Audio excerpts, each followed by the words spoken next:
Hello everyone, I'm Alice. Today we are going to talk about how to improve your marketing on social media. To do this, there are three important things you should bear in mind. The first, be open to trying new things, but do not fall off the bleeding edge. The second, bloggers have no boundaries. The third, bring a leader early. To understand what they are, we will discuss in detail in the next sections. The first thing to improve your marketing on social media is to be open trying new things, but do not fall off the bleeding edge. New technologies are important. They help us constantly reinvent ourselves. Innovations shape the internet as well as how many companies operate, and it can even lead to the evolution of an entire business model. One of my former bosses made a weekly habit of stopping by my desk and sending me an email saying, "Hey Alice, we need to implement this for a client."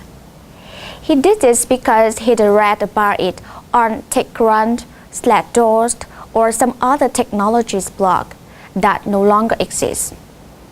My co-worker and I could joke about this inevitable weekly debate and call it his SOS, or shiny object syndrome. It is all too easy to get drawn into the excitement of new technologies being built as the new Twitter or the new Facebook.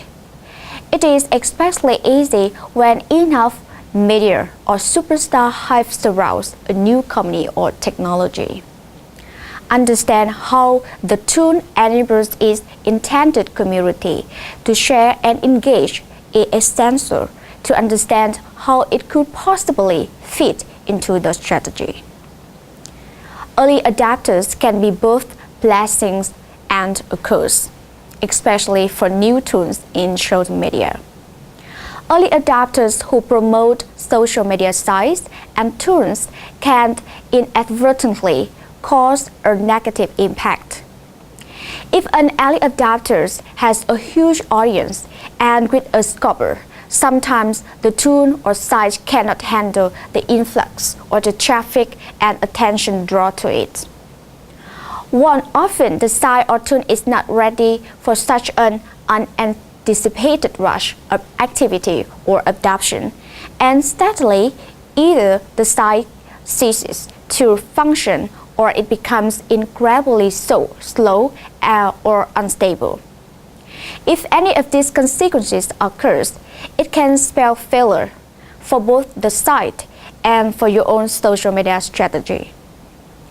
Although early adopters are great to follow for keeping an eye on what is emerging in the technologies or social media space, they are not the ones you should be following to find the best social media tools. Often you can find the best methods of engaging the audience by first listening to them and learning what sites and tools they use. Similar to those bell-bottom jeans my mother gave away when the fad wore off, but have since re-emerged as fashionable. Social media tools and sites can go through cycles. Communities go through ups and downs, new members join and old members leave without warning or explanation.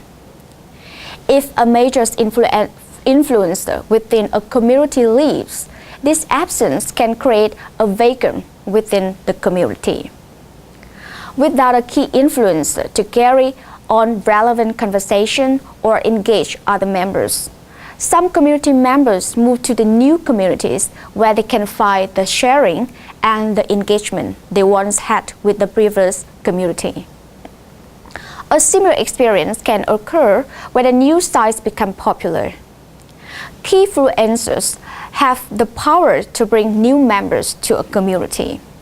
However, if a new social media site or tool cannot sustain the community, it becomes a fad and the community migrates back to what is familiar.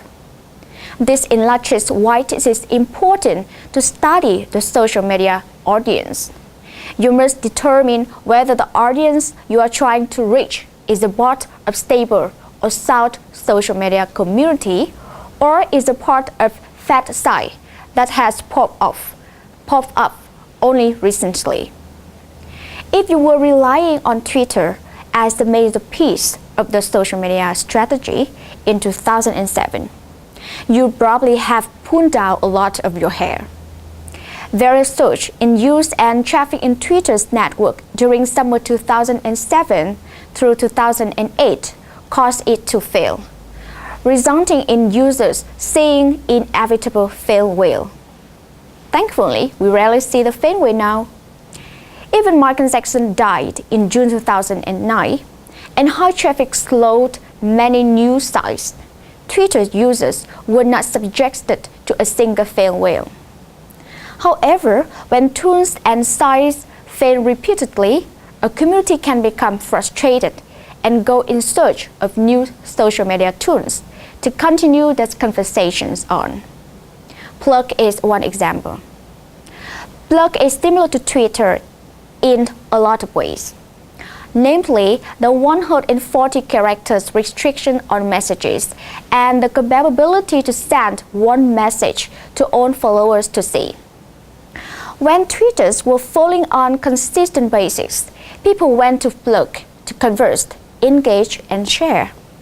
Plurk was not having the issues that Twitter was having at that time because Plurk's audience was significantly smaller. Plurk benefited from the Twitter's fail whale by gaining community members for a short time. If you were a marketer during this time and saw the migration of users to Plurk, you might have been tempted to put all the resources with Plurk without doing any further investigation. Identifying when popular tunes or sites are falling and communities migrate to continue these conversations and engagement is just as important as spotting those technologies fast. It is important to research, watch, understand the audience and communities you want to engage for fast and technological issues that could drive them. To temporarily seek out other modes of communication, sharing, and engagement. Being on the edge of these new social media tools is definitely a cool and fun place to be if you are a marketer implementing a social media strategy for the company. However, the bleeding edge is not a fun place to hang out. If you fall off that edge, you can really hurt the company, especially if the entire marketing budget for social media has been invested in something that does not take off. Taking the time to investigate, research, and understand the new tools and how the audience will potentially use them can prevent you from falling off the bleeding edge.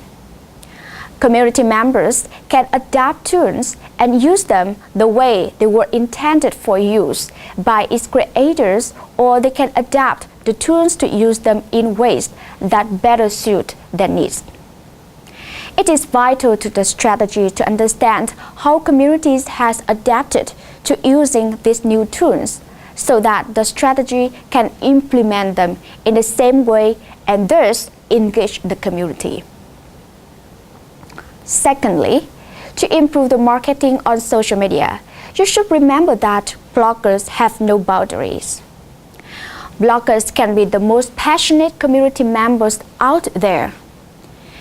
These are actively engaged members of community, and they can be your best brand evangelist or the most PR nightmare. Bloggers do not have to follow any rules or other than their own moral compasses. It is safe to say that most bloggers are not paid journalists.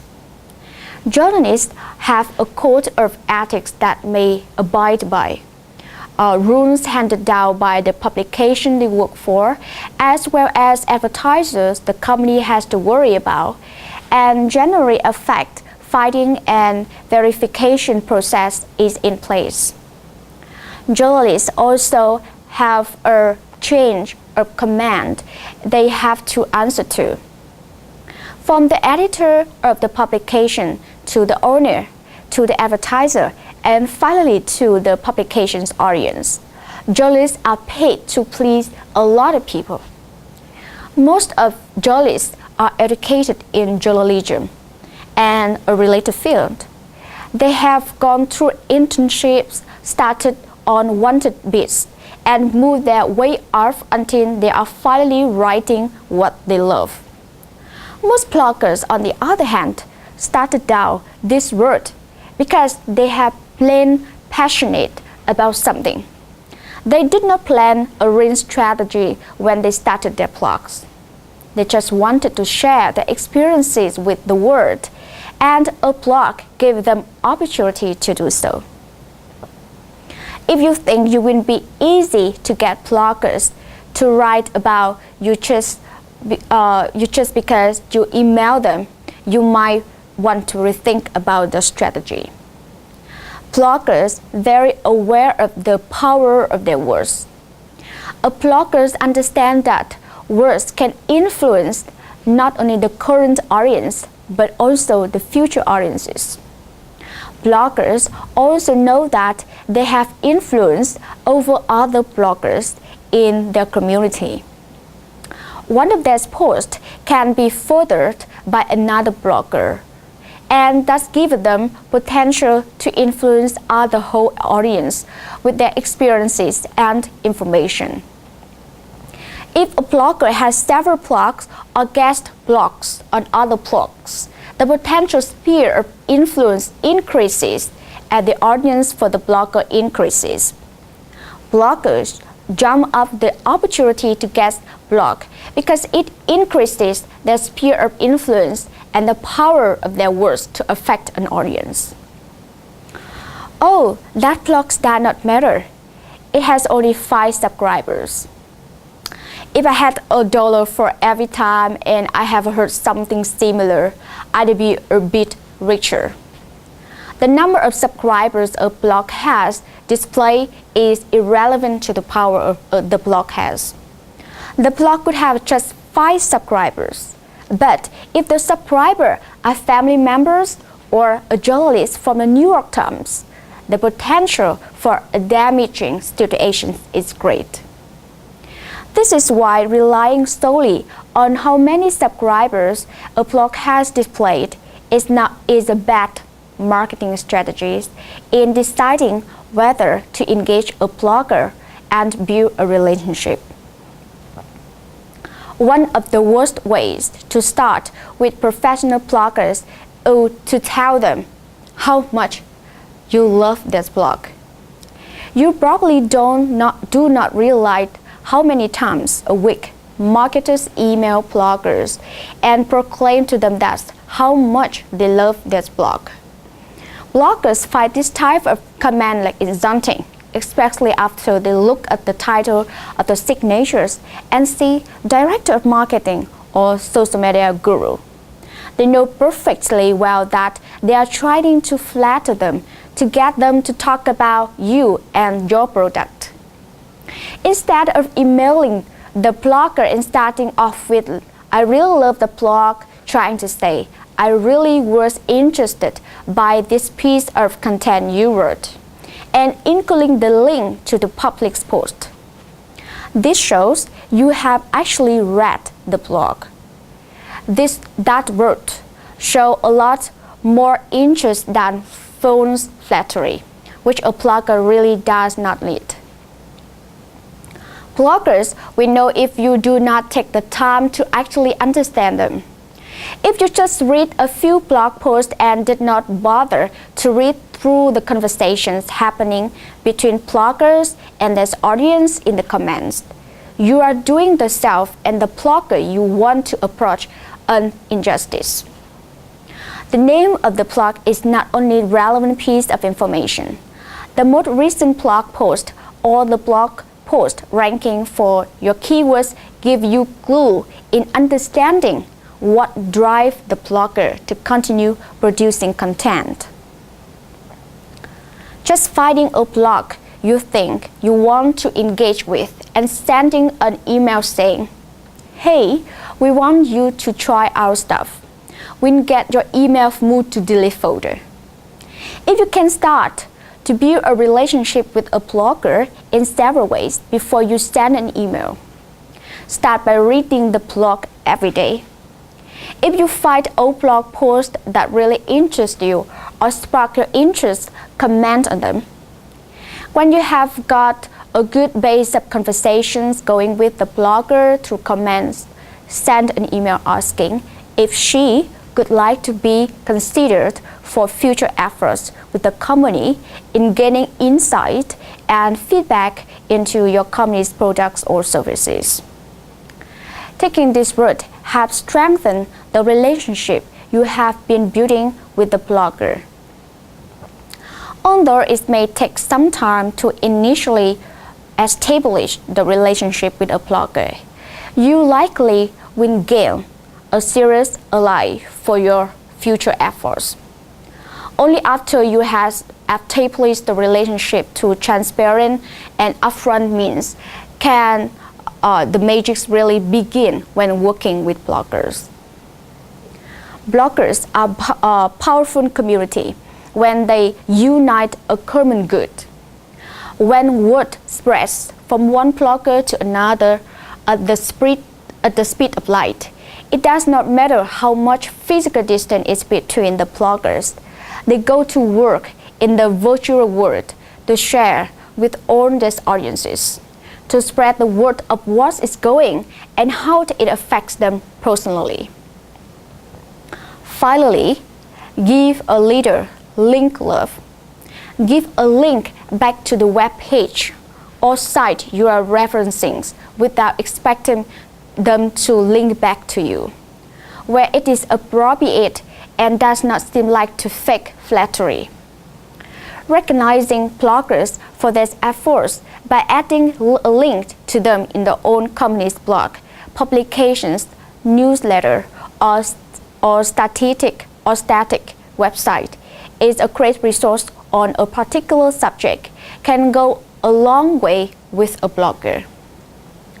Bloggers are very aware of who is linking to them. Most likely, they will come to their own blog or website to see how and why you are linking to them. It can also get bloggers looking into more of the company's content on this website to see how they can integrate more of the information with theirs. Thus, it's a good sign that you are building the foundation for a great relationship with a blogger. Finally, nothing can stop a great social media strategist faster than a lawyer within a stack of documents telling you why you cannot talk about this or upload that. Of course, the legal is there to protect the company. The legal team probably reviews the traditional marketing pieces before they are released to the public. The social media interaction generally happens without the benefit of prior legal consult. The legal department is not out to ruin the fun of the creative social media strategy. If you take early steps to invite the members of the legal department to join the conversation about the social media strategy, you may find yourself very thankful you did so. If you ask the right questions and tell legal personnel that what you are attempting to do, they can help guide you in how to put together the strategies without getting the company into a heap of legal trouble. Having the lawyers involved in the process from the beginning is not just a wise move, it also can be a tremendous cost saver. Social media is a vast new area of the internet that a lot of legal teams know little or nothing about. You should teach team members about the different kinds of social media. Taking the time to educate the legal teams, help them get a better handle on what exactly they are dealing with when it comes to the social media strategy. If you explain the benefits the company will reap from participating in social media, the legal team will be more willing to assist you and will be less likely to just say no. However, if the harm outweighs the benefits, the legal needs to step up and steer the company away from the potentially harmful situation. This is not only their job, but ethically, it is their duty. Working with the legal team to develop and streamline the process of getting things approved before you start actively engaging in social media.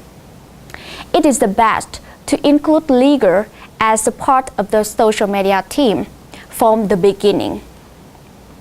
When you include legal as an essential part of the team, personnel will be a lot more than willing to propose alternatives to strategies that could get you into trouble.